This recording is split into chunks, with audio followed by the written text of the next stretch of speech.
One small island in the Persian Gulf may be holding the key to Iran's entire economy, and right now it is becoming the center of a very dangerous geopolitical escalation. This island is called Kharg Island. Most people around the world have never heard its name. It looks small on the map and may seem insignificant. But in reality, Kharg Island is one of the most strategically important energy locations in the entire Middle East. The island lies roughly 24 kilometers off the southern coast of Iran in the Persian Gulf. Despite its small size, it plays an enormous role in Iran's economy. A massive portion of the country's crude oil exports pass through this single island. Large oil terminals, storage facilities, and loading points located on Kharg Island allow oil tankers to transport Iranian crude to international markets. For Iran, this island is not just another piece of land. It is one of the main arteries of the country's economic survival. When oil tankers leave Kharg Island, they carry more than just energy. They carry revenue. That revenue supports the government, the economy, and many of the institutions that maintain the power structure of the Iranian state. Because of this, any military pressure on Kharg Island immediately becomes a serious strategic issue. Recent reports suggest that heavy strikes have targeted military infrastructure connected to the island. According to these claims, certain defensive and military installations around the area were hit during the attacks. The goal of such strikes would likely be to weaken Iran's ability to defend this critical export hub. However, there is an interesting detail in many of these discussions. While military targets may be attacked, the oil infrastructure itself may not always be completely destroyed. And that raises an important strategic question.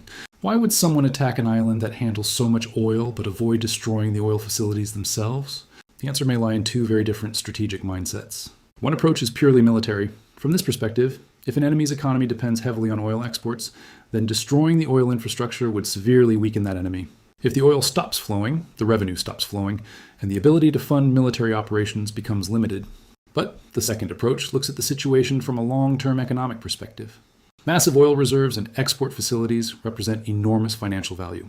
If those assets are completely destroyed during a conflict, they cannot easily be restored later. Billions of dollars of potential economic value would be lost permanently. Because of that, some strategists believe it may be more advantageous to damage military capabilities while leaving energy infrastructure partially intact. In other words, weaken the opponent today but preserve valuable assets for the future. While this strategic debate continues, Iran has also issued warnings. Iranian officials have stated that if their energy infrastructure is attacked, they could respond by targeting the energy interests of countries supporting such actions. This brings the focus to one of the most critical locations in global trade, the Strait of Hormuz. The Strait of Hormuz is a narrow waterway connecting the Persian Gulf to the Arabian Sea. It is one of the most important energy choke points in the world, because a large percentage of global oil shipments pass through this narrow corridor. Every day, huge oil tankers travel through the strait carrying energy supplies to Asia, Europe, and other regions.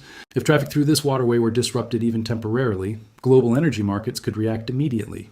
Oil prices could rise sharply, shipping routes could be affected, and international trade could feel the impact. That is why any military tension involving Iran, the Persian Gulf, or nearby strategic locations attracts so much attention from governments and analysts around the world. But there's another important military question that often gets overlooked. Airstrikes can damage infrastructure and weaken defenses, but they cannot permanently control territory. Bombs can destroy targets, but they cannot hold ground. If a country truly wanted to shut down an export hub like Kharg Island, simply bombing it would not necessarily achieve that goal in the long term. To control territory, military forces must physically occupy it. This is where the concept of amphibious operations becomes important. Amphibious operations are military assaults launched from the sea onto land. Specialized marine forces approach the coastline using ships, landing craft, and sometimes helicopters. They land on beaches, secure positions, and establish control over strategic areas. These types of operations are among the most complex military maneuvers because they require coordination between naval forces, air support, and ground troops. If such an operation were ever attempted against a location like Kharg Island, the objective would likely be to secure the island and prevent the movement of oil exports from that point. Controlling the island would mean controlling a critical part of Iran's export network. However, such a move would also carry enormous risks.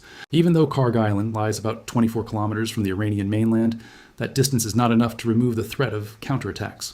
Iran could still attempt to reinforce the area using naval forces, missiles, or other military capabilities. Maintaining control over the island would require strong air defense systems, continuous air patrols, and the ability to prevent reinforcements from reaching the island from the mainland. In other words, controlling Kharg Island would not be a simple operation. It would require long-term military commitment and significant resources. And even if the island were successfully isolated or controlled, the wider regional consequences could still be extremely serious. Iran still possesses one powerful strategic option: disrupting traffic through the Strait of Hormuz.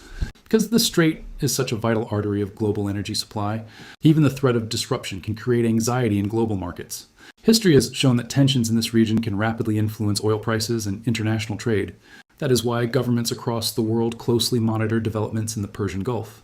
For countries that rely heavily on imported energy, stability in this region is extremely important. Any escalation involving strategic locations, such as Kharg Island or the Strait of Hormuz, could affect global energy flows and economic stability. At this moment, the future of the situation remains uncertain. Some analysts believe tensions may remain limited to strategic pressure and military signaling. Others warn that if the conflict escalates further, more aggressive actions could be considered. But one thing is very clear. As long as Kharg Island continues to function as one of Iran's most important oil export terminals, it will remain a key strategic target in any confrontation involving Iran and its rivals. And as long as the Strait of Hormuz remains the world's most critical energy choke point, the entire international community will continue watching this region very carefully. Because what happens in this narrow stretch of water, and on this small island, could have consequences far beyond the Middle East. Hello friends, how are you? Welcome back to my new video. So friend, I hope you fine. 2 weeks ago, the United States launched what it believed would be strike against Iran. Its expectation was simple: remove Iran's leadership's cause, trigger regime change, and end the war quickly. But just 14 days later, something shocking has happened. Instead of the collapsing, Iran is pushing back harder. The accelerated oil route are under threats. American military assets are reportedly being lost. Global markets are shaking, and now the biggest twist of all. The United States is talking about a ceasefire. So the real question is, how did America's Operation Fury turn into what critical are now calling an epic blunder? Okay, so friend, let's break it down. At the start of the war, Iran was trying to defeat the United States in traditional military sense. That would be unrealistic.